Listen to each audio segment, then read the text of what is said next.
I'm Jacksonville. Up next, national and local news from NPR and the WJCT News team.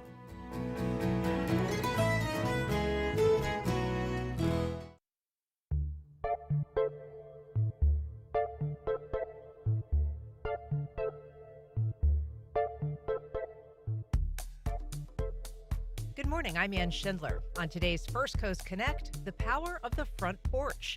We discuss how building better communities can lead to longer and healthier lives. Then, after Congress gutted funding for the Emerald Trail, what does the path ahead look like? And 35 years of food rescue. We talk to the head of Waste Not, Want Not. Plus, the Jags trounced the Texans in a triumphant rivalry victory. Join the conversation. Give us a call at 904-549-2937. You can also email First Coast Connect at WJCT.org or tag us on social media. It's all ahead this hour after the day's news.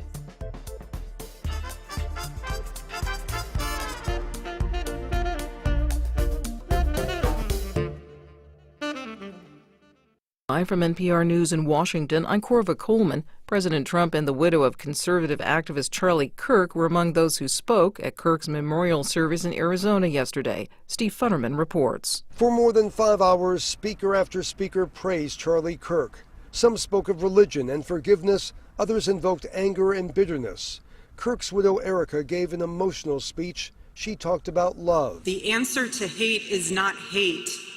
The answer we know from the gospel is love. President Trump had a different view, at one point saying, "I hate my opponent." He called Charlie Kirk a giant. He was violently killed because he spoke for freedom and justice. White House Deputy Chief of Staff Stephen Miller accused his opponents of being forces of wickedness. You have nothing.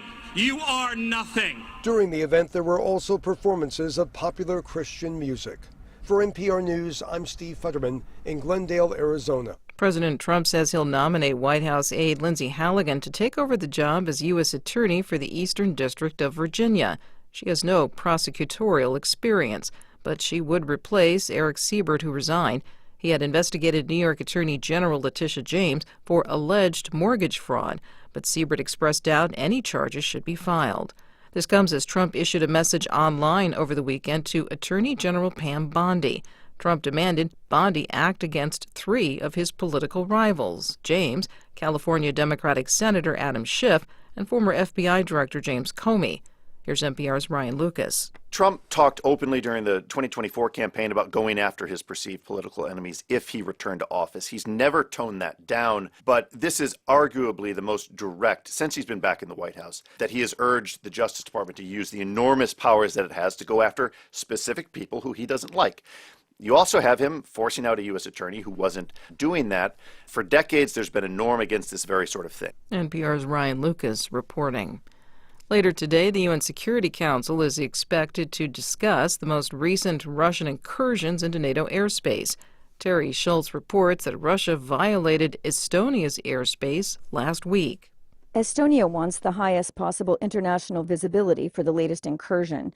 On Friday, 3 Russian MiG-31 fighter jets entered Estonian airspace over the Gulf of Finland and remained there for 12 minutes before being escorted out by Finnish, Swedish, and Italian planes operating as part of NATO's new Eastern Sentry mission. But the head of the Estonian Parliament's Foreign Affairs Committee, Marko Mihkelson, says he fears a Russian plane will have to be shot down by NATO jets before Moscow stops the provocative behavior. We have to make sure that Russians will understand that this is not excluded. NATO will hold a special meeting at Estonia's request on Tuesday. For NPR News, I'm Terry Schultz in Helsinki. On Wall Street and pre-market trading, Dow futures are lower. This is NPR. Good morning. You're listening to WJCT News 89.9 in Jacksonville. I'm Stephen Ponson. It is now 9:04.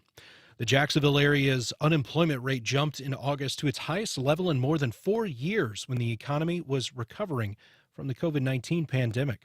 According to numbers released by the state last week, the unemployment rate for the Jacksonville metro area of Baker, Clay, Duval, Nassau, and St. Johns counties rose from 4.2% in July to 4.6% last month. That according to news partners at the Jacksonville Daily Record. That's the highest rate for the area since June 2021. All 5 counties in the metro area registered increases in unemployment last month. Florida's statewide unemployment rate rose 0.1%. last month to 3.8%. A government watchdog is raising concerns about high administrative costs in Georgia's Medicaid program. According to a report by the Government Accountability Office, more money is being spent on administration than health care in Georgia. This disparity is due to costs associated with updating enrollment systems and legal battles. Georgia is the only state whose Medicaid program requires most able-bodied adults to work, take classes, or do community service. It's going to be a warm afternoon here in Northeast Florida, with highs reaching the upper 80s to lower 90s inland, mid-80s along the coast. We'll have mostly cloudy skies this afternoon with widely scattered showers and storms inland. Lows overnight will drop down into the low to mid-70s. Support for NPR comes from NPR stations. Other contributors include Legacy Box, working to preserve family memories by converting tapes and photos to digital, offering cloud delivery to enable access from anywhere. More at legacybox.com. This is NPR.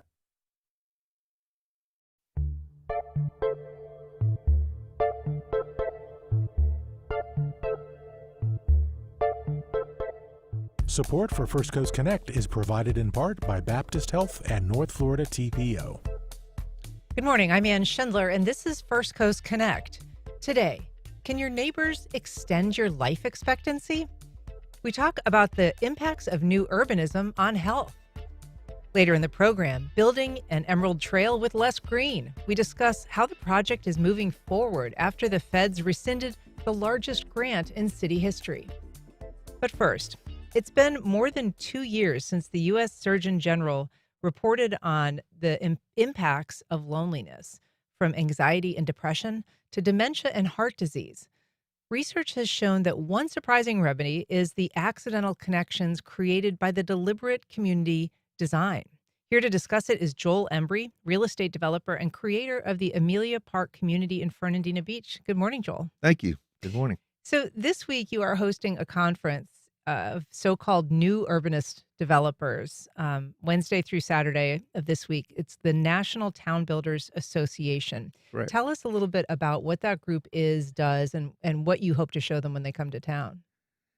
New urbanism is the basis of the organization. We are a group of 150 now, developers who've been doing new urbanism since about 2005, and we organized a group to basically share our secrets. How do we don't do this is a lot of what we do. Right. So it has led us to all sorts of new ideas that we've shared together.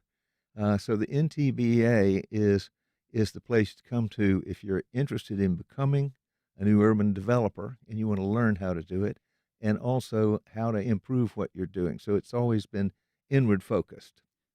How do you explain new urbanism to people who aren't familiar with the concept, or perhaps aren't aware if they've seen it? New urbanism is basically a neighborhood that may make you think you've stepped back into a time during or before World War II. Mm-hmm. The principles of neighborhood development in Jacksonville, Avondale, San Marco, Atlantic Beach, these are neighborhoods that we love, and the principles that built those neighborhoods were not as tight as we have our zoning today. This was the nature of how you build a neighborhood so that people get along and have the services they need and the care they need, et cetera. So we have adopted, through some very good architects and planners who did the research, to bring those principles back. So the walkability, the connection of different types of dwellings, so that's not all monoculture. It's people of all sorts, and that is one of the major principles. But the walkability, the dwelling types, there are places to work, shop, play. We at Amelia Park, we actually have a YMCA and a church, and a school. So things that you would see in a World War. And a bookstore, restaurant. A very good one, as a matter of fact. Yeah. It's become the cultural center of the island, I think. That's right. Yeah. It's Story and Song Books. We've had them on before. So Amelia Park is, I guess, at this point, pretty much built out, but it is a project that has been with you and certainly in your mind for decades. Tell us about how the idea for it originated and what the concept is there. I had come to Jacksonville as a banker. I worked for Barnett Bank and was doing a lot of real estate work in the trust department. So I got an offer to join a developer in Fernandina Beach who was planning his retirement. I joined him and worked through that a few years, and then created my own company. That led me to a long-term marketing. I was a broker, I was a developer, and I did neighborhoods that were pretty much standard uh, suburban neighborhoods, but in a very beautiful and wonderful place. So I was a part of the Summer Beach project early on and learned a lot from those developers. They were seasoned folks, and so it led me to do a number of neighborhoods and even some of the repurposing of the buildings on Center Street. Yeah. So I was all of the pieces of the neighborhood. I was doing the pieces, but not together. So I then was introduced by my parents who retired to the Panhandle. And my dad called me up and he said, "You need to come see this.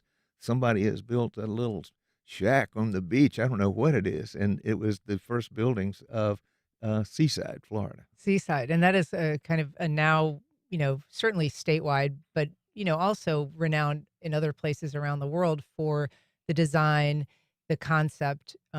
It's a lot of people know it through the Truman Show, that Right, film, right. but it was one of the first in Florida. Really, I guess it was the first. It was the first complete neighborhood that was designed with what have now, it was traditional neighborhood development at that time. Mhm. There's a new brand. We as brokers and developers, we sell things, and so we all have adopted the name New Urbanism.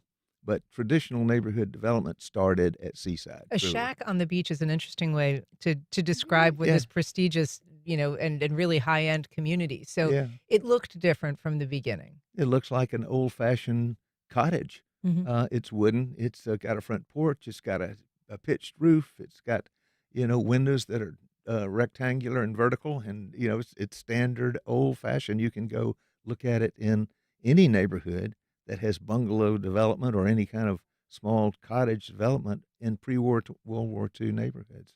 If you're just joining us, we're talking about new urbanism. And in just a minute, we're going to be talking about health impacts that new urbanism design can have on individuals. If you'd like to join the conversation, you can give us a call at 904-549-2937.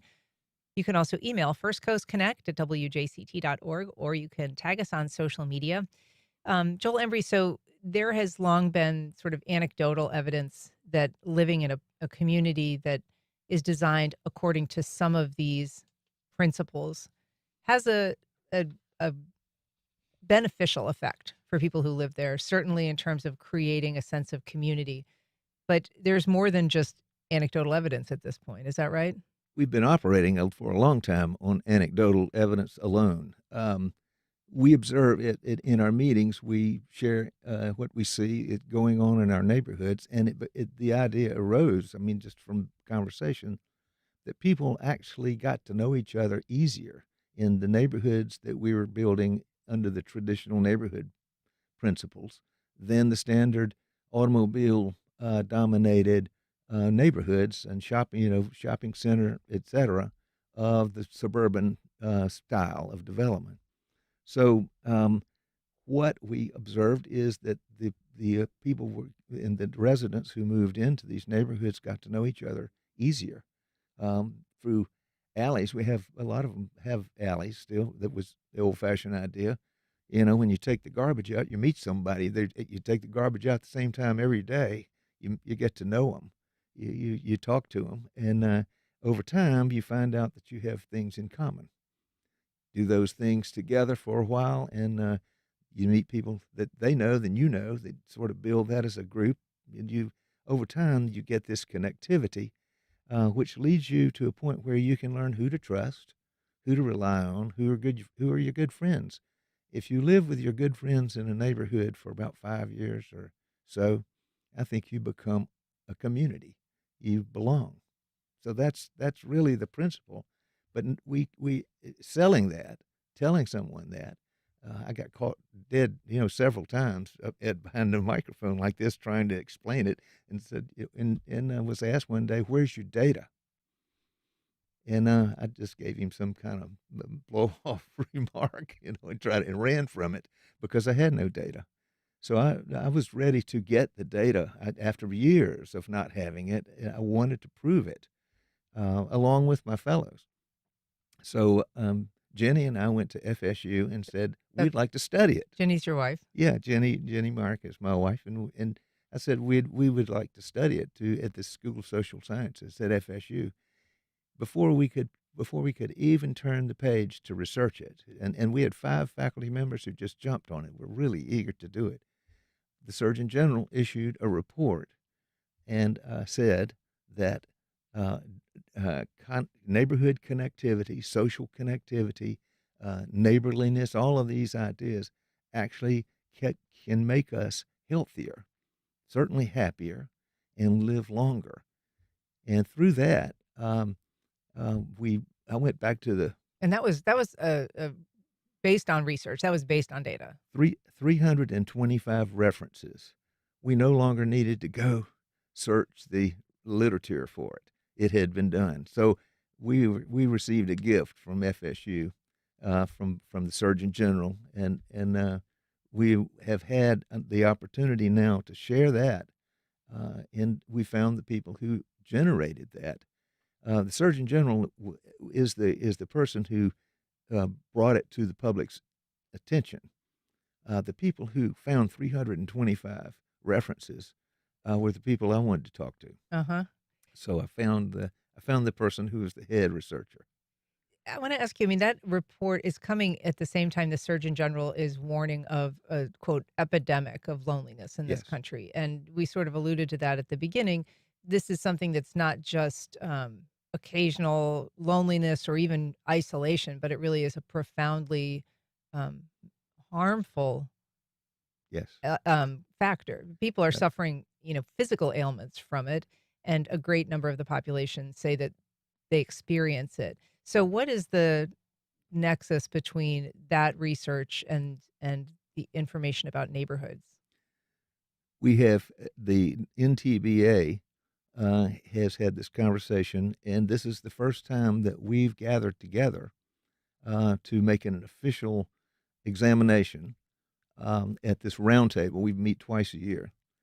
So our roundtable is focused on the learning more about the evidence, and the speakers are the research director for the Surgeon General's report, as well as another global study that is being taken, a 5-year study that is in its second year now. That's the global flourishing. Flourishing, right. So we've got these most knowledgeable people, I think, in the world on these subjects to come share with us how it works, what it is, what should we really know, and then ask the question. We are asking ourselves, the members, what are we going to do with this? We've already been producing neighborhoods that are healthier, happier, and people live longer and love being there and don't go away.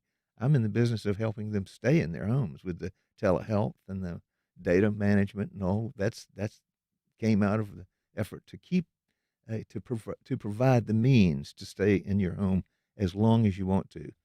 One of the focuses of Amelia Park from the beginning was aging in place. And that's something that can be very difficult for people. Explain what it was that you were looking to build to make that easier or even possible.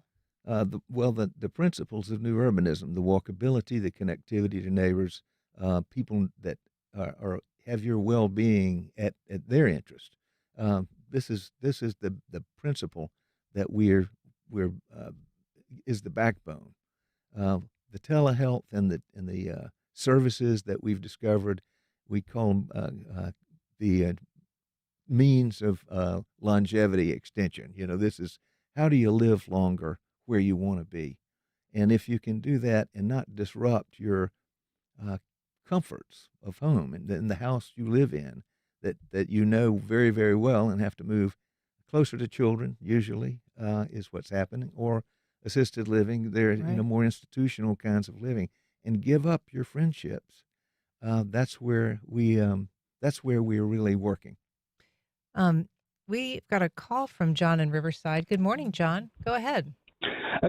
Good morning. I'm calling from my front porch in Riverside, where I have lived for 41 years. One of the things that I enjoy most about Riverside is the mix of people that are here. I'm 78, so they're old people, young people. The neighborhood has changed and gentrified. There are obvious signs of wealth, expensive dogs, small children, things like that. But within a couple of blocks of here is a more working class, more racially diverse. Well, my neighborhood is racially diverse. It's one of the reasons I moved here 41 years ago. So it has all that. I used to work for the phone company, and I would go down Argyle Drive in Orange Park, and each little cul-de-sac would cut off. They were developing. Now, the prices are from 20, 30 years ago. But one cutoff would say from the 170s. The next would say from the 180s. The next from the 190s. And I thought these people are being segregated by their income levels and probably by their age groups. And so they have no idea how people at a higher or lower income level live. And so they're going to be limited to stereotypes about poorer or richer or older or younger people. So, there are just so many advantages of. One of the things is, if I want to go for a walk to exercise, I just open my front door and go for a walk. I don't have to drive to a mall. Yeah. My life is right here. I'm within walking distance of grocery stores, medical care, restaurants, all sorts of entertainment venues. Yeah. I love Riverside. Thanks, John. Appreciate it.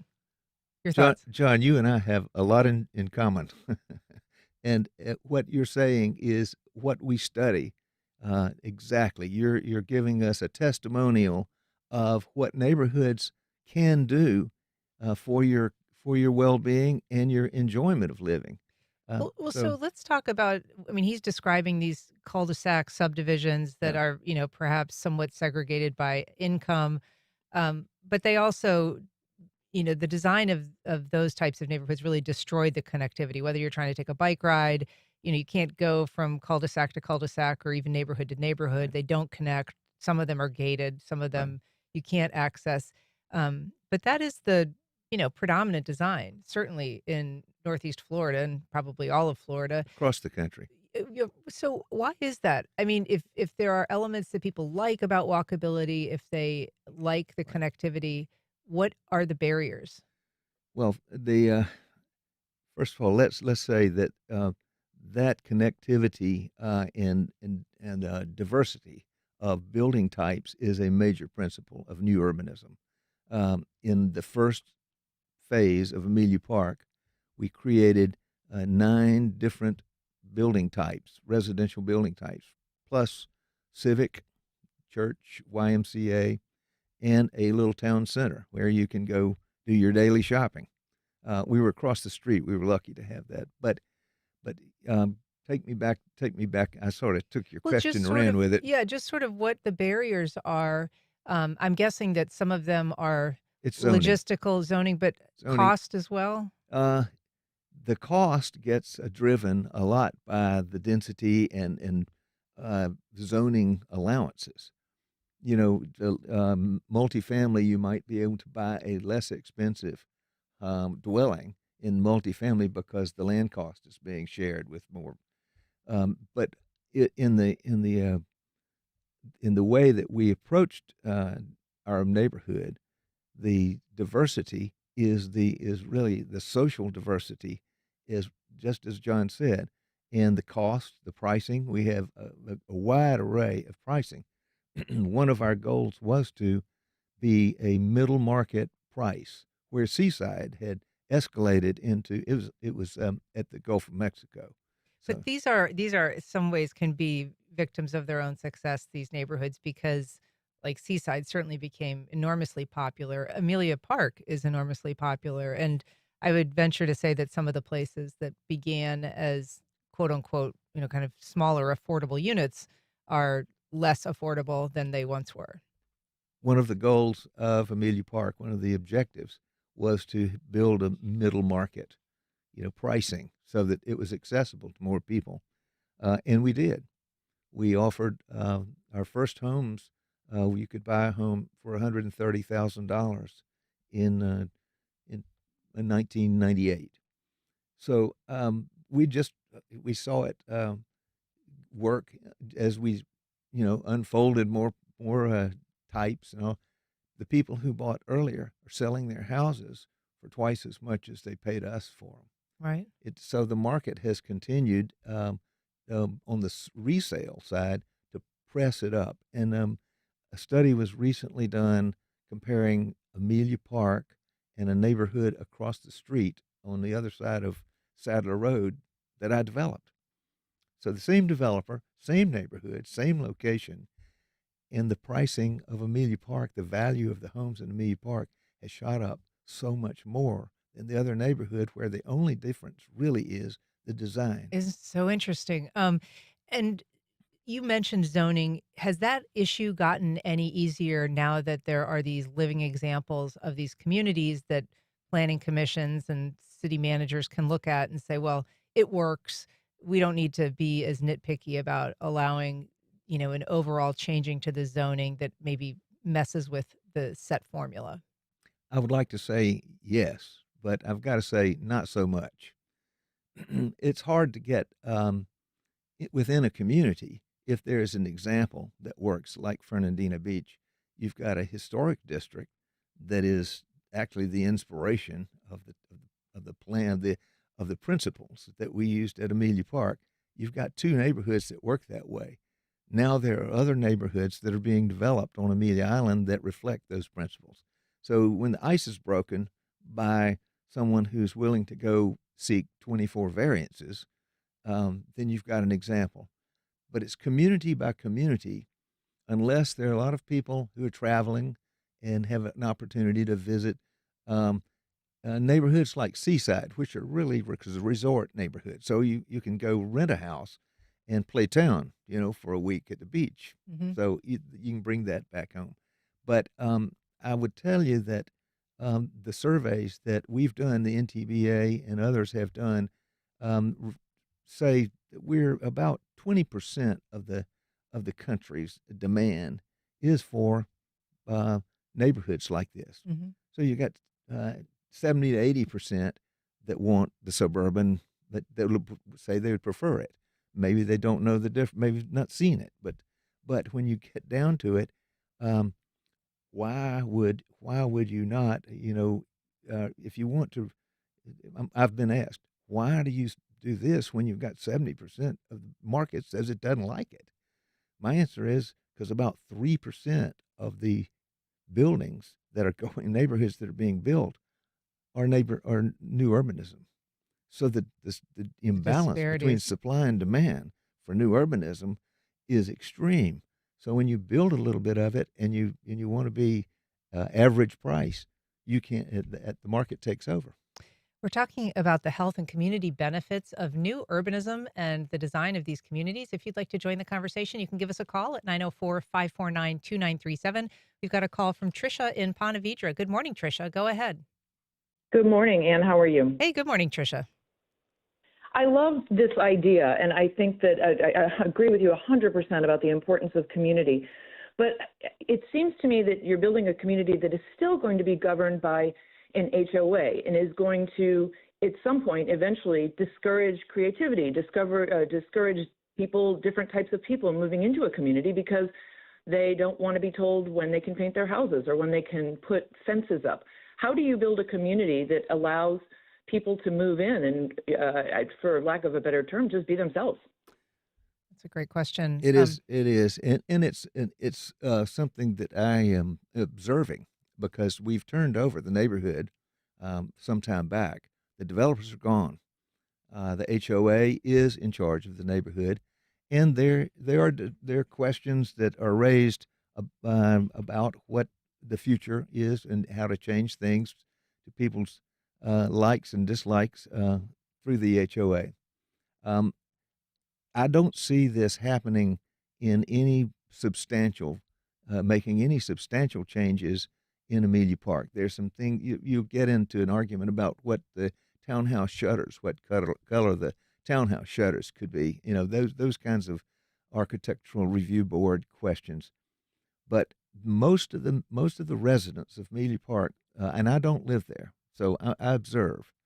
But the residents prefer maintaining the kind of neighborhood vibe and neighborhood enjoyment, much like, I would say, probably more like a Atlantic Beach vibe. That's it's a small town in a bigger city, and that's where the Amelia Park residents like to live. I don't know how it'll go in the future. There have been moves at Amelia Park to change things radically, but they don't really change what we've already built. It's there. I could talk to you all day about this, but it is fascinating. I hope that the conference brings a lot of good information to the people that attend. Joel Embry, developer of Amelia Park, thanks so much for being here. Thank you. I enjoyed it. All right. Up next, after Congress guts funding for the Emerald Trail, we look at the path ahead.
Welcome back. A plan to build 30 miles of linear park in Jacksonville took a big hit after the president's big, beautiful bill clawed back what was the largest grant in city history. But project managers say the funding loss is not fatal to the Emerald Trail. And here to give us an update is Kay Haas. She's the Chief Executive Officer of Groundwork Jacksonville, which is managing the project. Kay, welcome back. Thank you. So we actually had you on in March of last year celebrating this enormous federal grant, $147 million. And that money has been rescinded. Correct. That was a vote of Congress after a request from the president. So there's a lot of people worried that this is going to stop or stall progress on the Emerald Trail. Which I understand they would think that, but it's not. So we are breaking ground on segment 2, Hogan Street, through the core downtown on Thursday. We are about to issue an RFQ to take the Riverside Link to 100% design. So the local option gas tax is going to fully fund segments 3 and 4, so the next 2 segments. Mm-hmm. And then while we are working on those, we'll be looking for funds to fill the gap for 6, 7, and 8. So we have a map of the project as it's designed currently. And as we mentioned, this is, an extensive park project. It connects 14 historic communities to downtown. It includes 16 schools in its footprint, 3 hospitals, 3 colleges, 21 parks. And so for people who are watching our live stream, we are looking at a map that basically is the updated version, most recent version of the Emerald Trail's progress. And we could see, the S line was existing. That is there. There are a number of, green dotted lines that show what's planned. And then there are the ones that are actively under construction. I think it's the ones that are not those that people might have questions about. So there are some delays you'd expect in certain areas. I'm thinking of the Mixontown, Springfield East Side area. Are they going to be seeing delays in when the Emerald Trail arrives? So Mixontown is segment 10, which is McCoy's Creek, Okay. and that is totally underway and fully funded. Okay. It's really segments 6, 7, and 8. So 6 is connecting to McCoy's Creek. It's the Robinson's Addition neighborhood. 7 is Jerkyville and Newtown, and then 8 is the East Side and Springfield. Okay. And I'm just going to say, I mean, those are, historically neglected neighborhoods Absolutely. that I think already would say left behind in a lot of construction projects, left behind in consolidation. Um, how do you manage the perceptions that they're going to be left behind once again? Well, what I would say is that Groundwork Jacksonville is totally committed to getting the entire Emerald Trail completed. And personally, one of my worries had always been, once we get out of downtown, will the community, will elected officials be as committed to getting the ones done, 6, 7, and 8 specifically? Just again, because it's kind of not in downtown anymore or as close to downtown, even though, as you know, it's very connected to downtown. It needs to be. So that has always been one of my worries. And I would say that, JTA is our funding partner on the last segments with the gas tax and what was the federal grant, and they're as committed as we are. So in some ways, the federal grant would have had us working on 5 all at the same time, which would have been a really heavy lift. And so this way, the project was moving before we ever had gas tax dollars or federal grant. So we just are committed to continuing to keep moving. And there's plenty of time to secure additional funding to do that. And our goal would be to also start designing segment 6 after we do segment 4, because shovel-ready projects are more likely to get federal and state funding. Tell us what happened to this grant. What was it about the language of the grant that caught the attention of the federal government? And why was it that this grant, which was granted a couple of years ago, wasn't ever delivered and was in a position to be clawed back? There were, I think, maybe over 100. It was the Neighborhood Access Equity Grant was the name. And so I believe it had a lot to do with the current administration's perspective on DEI. About 25 of them were approved by the Biden administration, and those continued to get funded. But the majority of them were rescinded.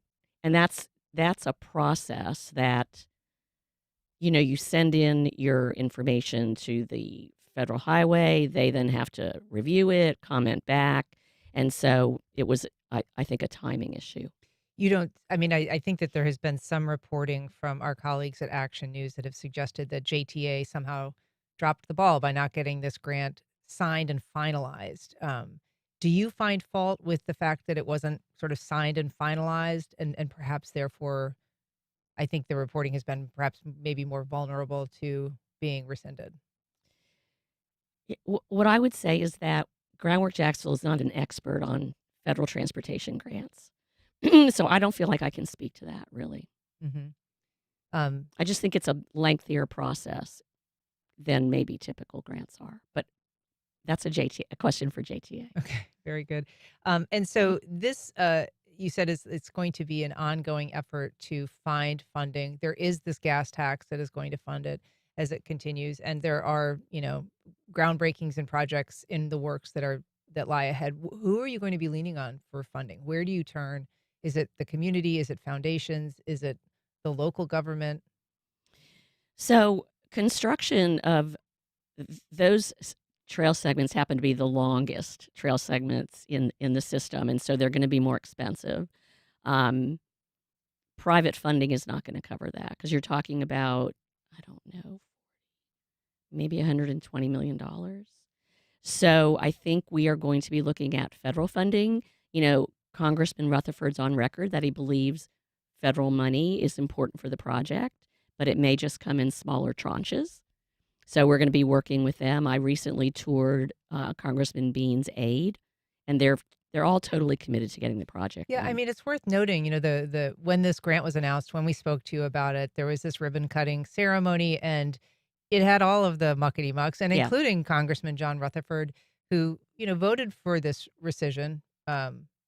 But obviously supported the project. We can see a picture if you're watching our live stream right now, where you have Councilmember Ron Salem, Mayor Donna Deegan, you're there, Councilmember Carlucci Jr., and Congressman John Rutherford.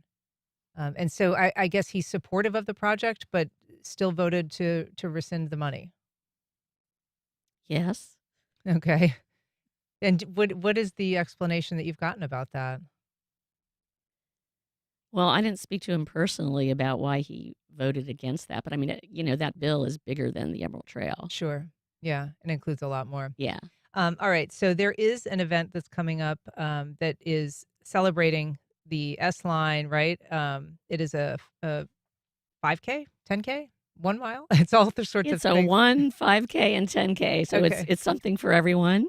Somebody, maybe I shouldn't say this, but somebody asked if they could bring their dog, and I said, as long as they're, we do that as long as they're on a leash and don't poop on the trail. Yes, please. Right? Bring your bags. But yeah, it is. So ViStar Credit Union, Brian Wolfberg's a runner. And so when we first started talking to them and meeting with them, he's like, what about a race? Oh. And so it is really our signature event. And it's awesome because it brings out a ton of people to celebrate it. So it's going to be both the La Villa Link and the S-Line Rail Trail. And it's Those are the two. Saturday. And it's this Saturday. Yeah. Yeah. So if people want to, they can still sign up? They can still sign up. Where do they go to do that? Is that a Groundworks thing or is that a ViStar thing? Firstplacesports.com. Oh, sure. Of course. /races All right. /Emerald Trail. Well, they handle all the races, so that's no surprise. Kate Ehas, thanks a lot for coming on today. Appreciate the update, and good luck with everything. You're welcome. All right. Up next, 35 years of food rescue. We talked to the head of a local hunger nonprofit about their upcoming birthday gala.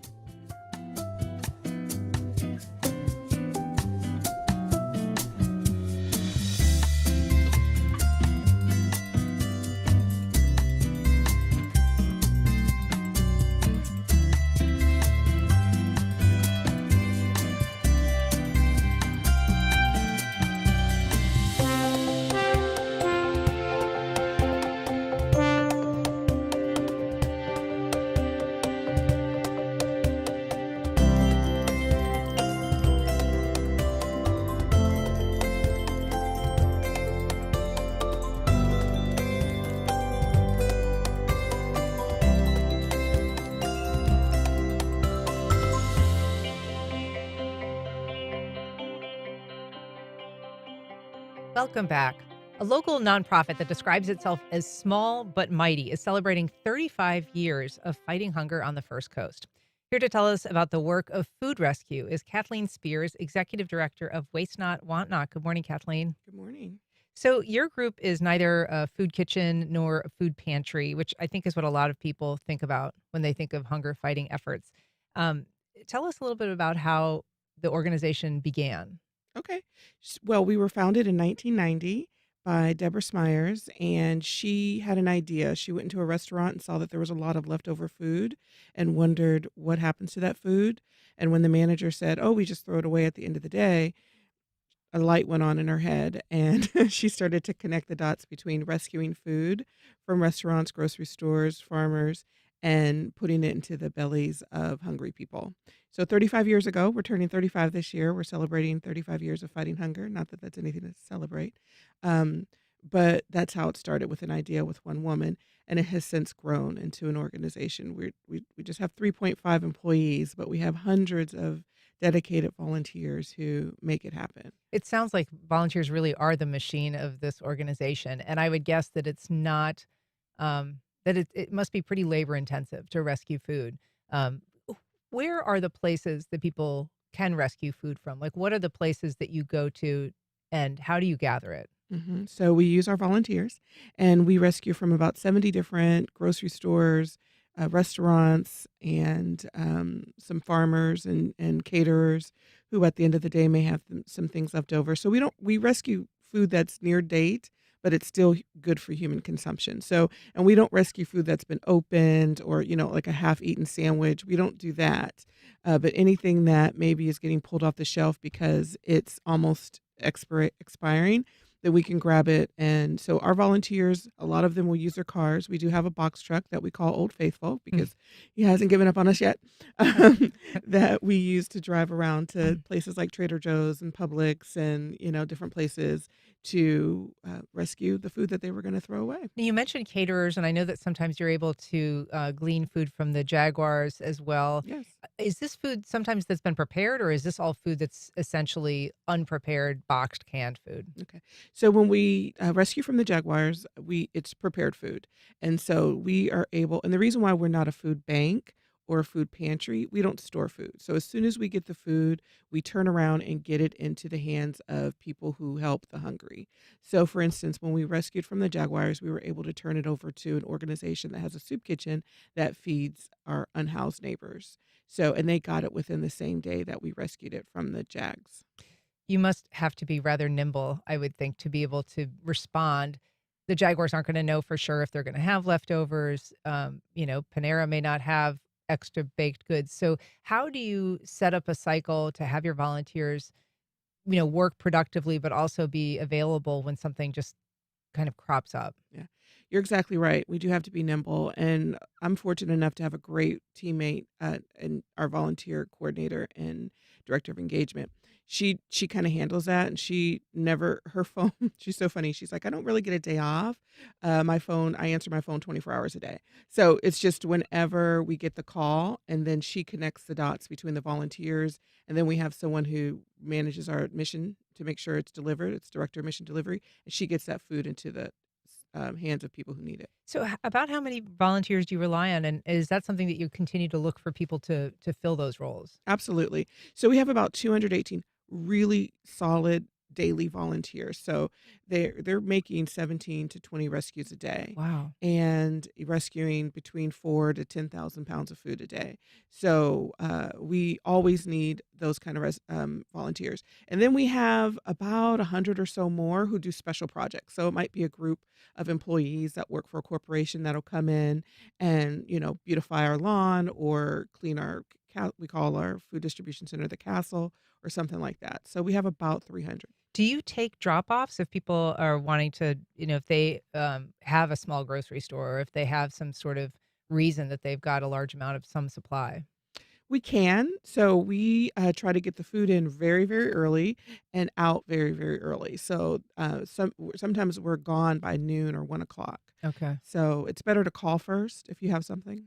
So upcoming is this celebration we mentioned. It's your birthday. So you're going to have this fundraising gala, and it features some recognizable folks from the Jaguars. Tom McManus, I think, Donovan Darius going to be there both. Are just ordinary people supposed to go to this? Is this the kind of thing that you're asking the community to buy tickets to support, or is this more for kind of existing supporters? Well, we always invite new supporters. So if you've never heard of Waste Not, Want Not, and you want to learn more and you want to support our work, we definitely invite you to come. It's going to be in Orange Park in Clay County, which is where we're headquartered. And we serve 14 counties in Northeast Florida, including Duval. And so what is the situation for hunger on the First Coast currently? It's getting worse. The food insecurity statistics are rising, and that's a problem for me because there's just too many variables that play into that. We have our working poor, our single parents, we have our seniors, we have our veterans. We have these very important groups of people who are just out there trying to make ends meet, and there's just not enough support for them.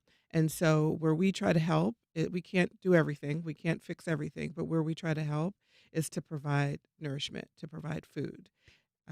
So the food insecurity rates are increasing. And do you think that people are aware of the need that exists outside of people who are truly impoverished? I don't think so. I think maybe outside of their mind, they're like, oh, there's probably hungry people out there. I'm sure there's unhoused people out there.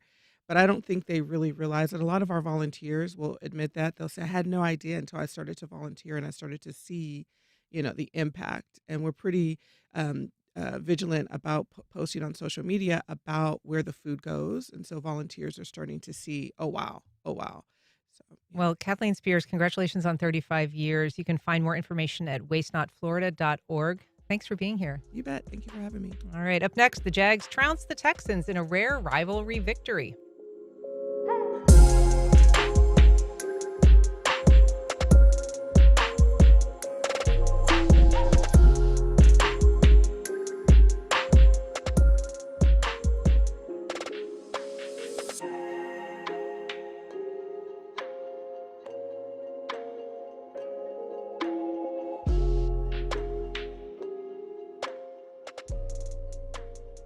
Terrell Hogan Law.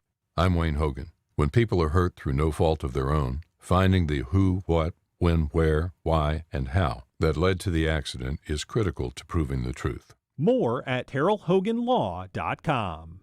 Life South Community Blood Centers, providing blood and patient services to the local hospitals, serving patients in this community. Donating blood with Life South helps save lives. More at lifesouth.org to find a blood drive near you. The Jacksonville Children's Chorus is holding auditions for kids in rising 2nd through 12th grades. No audition required for younger kids. Rehearsals in Duval, Clay, and St. Johns counties with tuition scholarships available. Information at jackschildrenschorus.org. Jazz, America's original art form, can be heard 24 hours a day, 7 days a week on WJCT 89.9 HD4, Jacksonville's Jazz Radio. Can also be heard on the WJCT app or jacksmusic.org. Want to stay on top of what's happening on the First Coast on your schedule? WJCT News Now delivers the Morning Report every weekday covering big local stories, plus health news made simple, behind-the-scenes reporting, and community stories all as podcasts you can play anytime. You'll also get a newsletter with new and popular podcast recommendations. Help keep local public media strong. Start your free trial at wjct.org/news.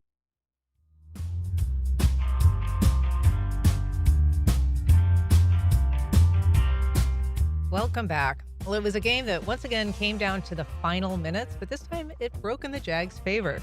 Here to recap the Jags' 17-10 win over the Texans is Alessandra Pomfrion, sportscaster at News4Jax. Thanks for being here. No, thank you for having me, and I'm happy that we can talk about Victory Monday. Yeah, it is nice. And boy, it's like last week's game, but like if they had just pulled it out, right? It kind of had some similarities to the Bengals. Yeah, match. a little, just because, it wasn't going either team's way for basically 3 quarters. I mean, the Jaguars did have the lead, and then, of course, the interception, the Texans touchdown tied it. But then that fourth quarter was so much fun to watch. You know, the Jaguars even said they were like, it wasn't a clean game. Obviously, it was very sloppy, but they got the win. And previously, in years past, when they would have struggles, they weren't really able to overcome that. This team finally is able to overcome those difficulties, and I think that's very promising for Jaguars fans. And I think even the team themselves, they're really proud of themselves for not, backing down and Not losing steam. Yeah, not it's like a losing steam. psychological battle. Oh no, absolutely, and I think that's the biggest change that I think we've seen from Liam Cohen and his coaching staff is that kind of switch, that mindset shift. And I think that's the most powerful thing that any team could have. So let's talk some specifics because I looked up it, and you probably know this well, but that they've played 47 times, these two teams. Houston has won 31 of those and the Jags just 16. So they obviously have, it's a rivalry, but it's one that the Jags have been sort of out balanced on. But this ended a 7-game losing streak at home to the Texans. So again, a little psychological boost. And what has, been a strong rivalry between these two teams. Trevor Lawrence said it after the game. He said, it's no secret we don't like each other. Yeah. Obviously, last year kind of added even more emotion and momentum to, this rivalry. Just because of the hit? Yeah, because of the hit. Remind us what happened there. Yeah, so last year was at the middle of last year, I'd say. Trevor Lawrence was knocked unconscious by Texans defender Azeez Al-Shaair, who played in the game yesterday. So, and in a hit that was, he got suspended for it. Yeah, he got suspended. Trevor Lawrence didn't play for the rest of the year because it was a nasty, nasty hit. Yeah, probably one of the worst that the NFL has seen, unfortunately. Yeah, and so yesterday, of course, there were extra emotions because of that. But like Trevor Lawrence said, we don't like each other. But finally, we were able to overcome them and to beat them. Like you said, 7 times they've tried, but they haven't. So this is a big win. You want to win at home. That's one of the main priorities is to win at home in front of your home fans. And finally, they were able to do that against an AFC South opponent who's controlled the division the past 2 years. And hopefully this is, one step forward for the Jaguars to now take control of the AFC South. You said the fourth quarter was fun to watch, and sort of it was, and then it wasn't for a minute because it looked like the Jags were going to sort of do that thing where, Trevor Lawrence threw an interception. The Texans are just marching down the field, about to score, and so it looked like it was going to end up being a loss. Yes, it did in that point. But I think, Liam Cohen said after, he said there wasn't any finger pointing. It was everyone saying just okay, let's lock in. We still have some time on the scoreboard. Let's do it. And right after that touchdown, Tyson Campbell forced a fumble and Devin Lloyd recovered it. And Jacksonville took over on the 17-yard line. And then, of course, that led to Brian Thomas Jr.'s 46-yard reception to the red zone, and then Travis Etienne's 10-yard rushing touchdown to take the lead. So, really delivered there in that last bit. Everything good happened. Yeah, 100%. I think the best part about that drive was Brian Thomas Jr.'s 46-yard reception, just because he's had so many troubles during training camp, during the beginning of the season with dropping passes. And, you could see that obviously frustrated him during the game yesterday. Before that, he was he threw his helmet on the sideline, and you could see he was very frustrated. Of course, anyone would be in that position. But after that 46-yard reception, he spiked the ball, and you could tell he was finally something. It's a glimpse of what we saw last year from Brian, and hopefully that can continue and give him a confidence boost because he is a very good player. Also just a great guy, such a nice guy too. But so you root for him because, off the field he's such a great guy, but he can be a superstar on the field as well. So they pulled it out. They're going to San Francisco next weekend. What needs to happen? Because obviously this was not a perfect game. No, it wasn't. No. So today is Monday, so they will go over all of the film from yesterday. And obviously there's a lot of ugly film, even though they won. So they have to correct that. But at this point, what really good teams do is they can stack wins. Of course, you had that little blimp in week 2, but now you got this win against a really good team, the Houston Texans. Now you have to, they're 0-3, so, I shouldn't say really good, but whatever. They need to stack wins. Next, you're going to the 49ers, which is a very good team, and also Mac Jones, who's a Bulls graduate, a Jacksonville native, he was on the Jaguars last year, of course, played when Trevor Lawrence went down. He is playing for the 49ers now. So, maybe some emotions heading into this game. But, yeah, you need to be able to stack wins. So this next one is a big one, not because it's the next one, but because you need to start building momentum in the winning column. All right. Well, we will be watching it. We'll be talking to you about it. Alessandra Pomprion, thanks for being here. Yeah, thanks, guys. All right. And that's our program. Thank you for listening. If you have comments or questions, you can send either to First Coast Connect at WJCT.org. And if you missed anything, you can catch our rebroadcast at 8 o'clock tonight or find our entire archive on your favorite podcast platform. The executive producer of First Coast Connect is David Luckin. Our show is produced by Stacey Bennett. Our associate producer is Isabella Casapau. And on the technical side, we're being helped out for the next few weeks by Michelle Coram and Andrew Wickman. Our theme music is performed by Club de Belugas. Join us tomorrow when we talk to a small town mayor about changing the perceptions of Palatka. I'm Ann Schindler. You've been listening to First Coast Connect on WJCT News 89.9.